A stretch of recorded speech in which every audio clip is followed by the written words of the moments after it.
Fala, pequenones! Tudo bem com vocês? Aqui é o Nathan e esse é o canal Física para P10. Esse vídeo é apenas com os recortes das resoluções das questões do PET.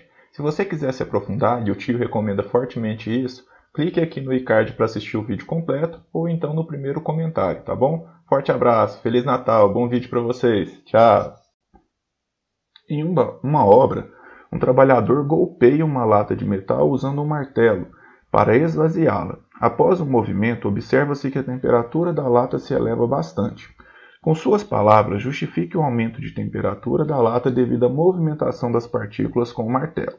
Lembre-se dos conceitos de temperatura e calor. Bom, galera, quando eu bato o martelo, o que eu faço é aumentar a agitação térmica das moléculas numa escala microscópica. Aumentar o grau de agitação térmica das moléculas é aumentar a temperatura. Então, quando eu bato o martelo, eu aumento o grau de agitação térmica das moléculas e isso é um aumento de temperatura. Tranquilo? Vamos tentar colocar isso em palavras. Ao batermos o martelo, nós aumentamos a agitação das moléculas. Ou seja,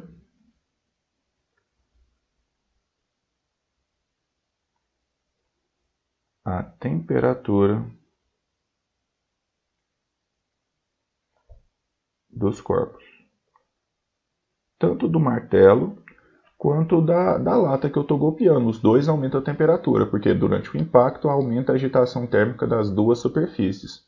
Logo, tanto o martelo quanto a latinha de metal vão ficar mais quentes, porque aumentar a agitação térmica das moléculas é aumentar a temperatura, já que a temperatura dos corpos é a medida da agitação térmica das moléculas, tá bom? Acho que a gente pode colocar aqui, uma vez que a temperatura é a medida do grau de agitação das moléculas. Beleza? Bem completinho. Bora para 2 então.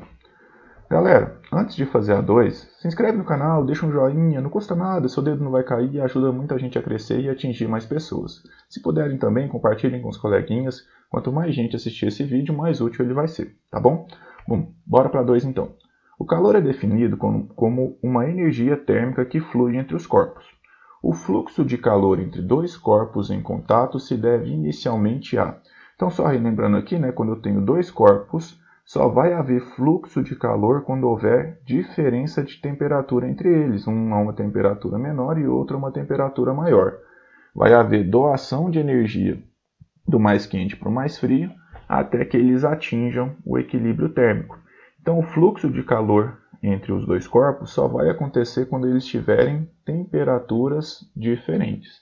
Então, a letra A, as temperaturas dos corpos serem iguais? Não, senhor, Elas precisam ser diferentes. Letra B, as temperaturas dos corpos serem diferentes? Isso aí.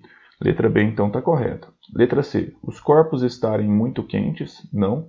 Os corpos estarem muito frios? Não adianta os dois estarem à mesma temperatura muito quente ou os dois estarem à mesma temperatura muito fria, Não faz diferença. O calor externo ao sistema. Então a resposta certa aqui é a letra B de bola. Tranquilo? Transformando a temperatura de 25 graus Celsius para a escala Fahrenheit e em seguida convertendo para a escala Kelvin, quais as temperaturas registradas nas respectivas escalas? Então aqui basicamente eu tenho que pegar 25 graus Celsius e converter para as duas escalas. Ah, tá, mas falou que vai converter primeiro para Fahrenheit e depois para Kelvin. Sim, mas a temperatura é a mesma, é só a régua que é diferente. Então é só converter 25 graus Celsius para Fahrenheit e 25 graus Celsius para Kelvin. Tranquilo? Então vamos lá, vamos relembrar aqui. De Celsius para Fahrenheit é essa equação, Tc sobre 5 é igual a Tf menos 32 sobre 9. A gente construiu isso junto agora há pouco, E aqui a conversão em Celsius e Kelvin é TC igual a TK menos 273. A gente também fez isso aqui. Essa aqui é um pouquinho mais simples, tem menos continha para fazer, mas não tem nada demais aqui também, tá bom? Vamos fazer aqui primeiro de Celsius para Fahrenheit. Eu tenho 25 graus Celsius, então eu vou substituir aqui ou aqui. Bom, se é graus Celsius, eu vou substituir no Celsius. Então eu vou colocar o 25 aqui e vou calcular a temperatura em Fahrenheit, ok? Então vamos lá, ó. 25 sobre 5 é igual a TF menos 32 sobre 9. 25 dividido por 5 dá 5. O 9 que está aqui dividindo, ele vai para o outro lado multiplicando. Eu multiplico dos dois lados por 9, né? Esse 9 soma e aparece o 9 multiplicando de lá. Vai ficar 9 vezes 5 igual a TF menos 32, que dá 45. É igual a TF menos 32. Esse 32 está subtraindo, vai passar para lá somando. Eu já vou trocar de lado. TF, então, vai ficar igual a 45. E o 32 vai passar para lá somando. Que vai dar, então, 77 graus Fahrenheit. Tá bom? Bom, bora fazer a conversão aqui de Celsius, então. Eu sei 25 graus Celsius, né? Vou colocar os 25 aqui, então. 25 graus Celsius. 25 é igual a TK menos 273. Se eu quero achar o TK, o 273 passa para o outro lado somando. Trocando de lado aqui, TK é igual a 298 Kelvin. Tá bom? Então, 298 com 77 é a letra C, né? 25 graus Celsius, 77 graus Fahrenheit, 298 Kelvin. Letra C aqui, então. Aqui junto com vocês. Quando uma enfermeira coloca um termômetro clínico de mercúrio sobre a língua de um paciente, por exemplo, ela sempre aguarda algum tempo antes de fazer a sua leitura. Esse intervalo de tempo é necessário. Então, o termômetro, eu acho que todo mundo sabe, ele é um instrumento para medir temperatura. Mas eu acho que pouca gente sabe que o termômetro ele não mede a temperatura dos corpos. Ele mede a temperatura dele mesmo, ele mostra a temperatura dele próprio. Então, como que a gente usa o termômetro? Basicamente, a gente tem uma pessoa aqui e coloca esse termômetro em contato com ela. Se o termômetro não estiver em equilíbrio térmico, ou se ele não estiver na mesma temperatura que o corpo, vai haver um processo de transferência de energia térmica aqui, até que eles atinjam esse equilíbrio térmico. Quando eles atingirem esse equilíbrio térmico, aí sim eu posso olhar no termômetro. Por quê? Porque aí o termômetro vai estar na mesma temperatura que você. A temperatura do termômetro vai ser igual à temperatura do corpo. E aí, quando eu olhar nele, ele vai estar mostrando a temperatura do corpo. Tudo bem? Então, para que o termômetro funcione direitinho, esse tempo é necessário para que os corpos fiquem à mesma temperatura, para que os corpos fiquem em equilíbrio térmico. Então, letra A. Para que o termômetro entre em equilíbrio térmico com o corpo do paciente. Ok, letra A já parece estar certa, já vou até marcar aqui. Classifica as afirmações a seguir em verdadeiro, V para verdadeiro e F para falso. A energia interna de um corpo pode aumentar sem que o corpo receba calor?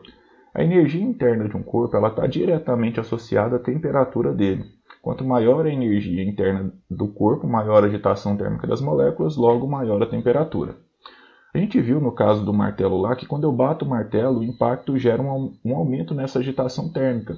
Gera um aumento na energia interna do corpo, então. E não há uma diferença de temperatura, ou não necessita que haja uma diferença de temperatura entre o martelo e a lata. Basta que haja essa força de interação entre os dois. Essa força, ela gera esse aumento da energia interna, sem que haja esse processo de troca de energia devido à diferença de temperaturas. Então, sim, é possível aumentar a energia interna de um corpo, sem que haja o processo de calor, tá bom?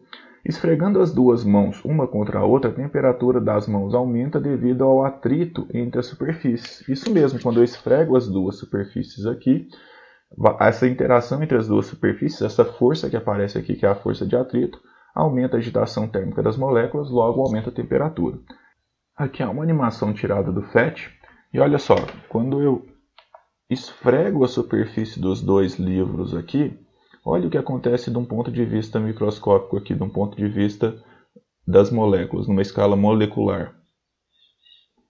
Ó, vai aumentando o grau de agitação térmica das moléculas e isso se traduz como um aumento de temperatura. Então, essa interação dessa força de atrito, dessa força de fricção aqui entre as duas superfícies, gera um aumento de temperatura. Tranquilo? Então, a segunda também está verdadeira.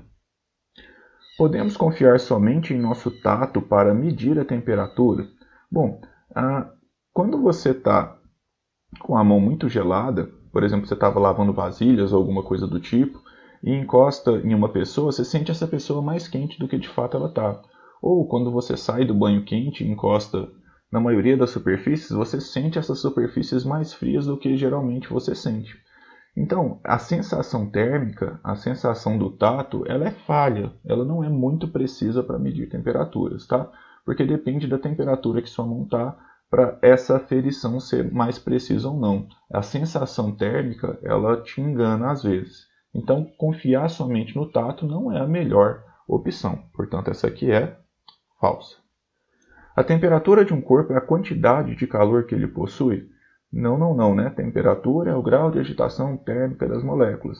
E o calor é o processo de transferência de energia de um corpo para o outro.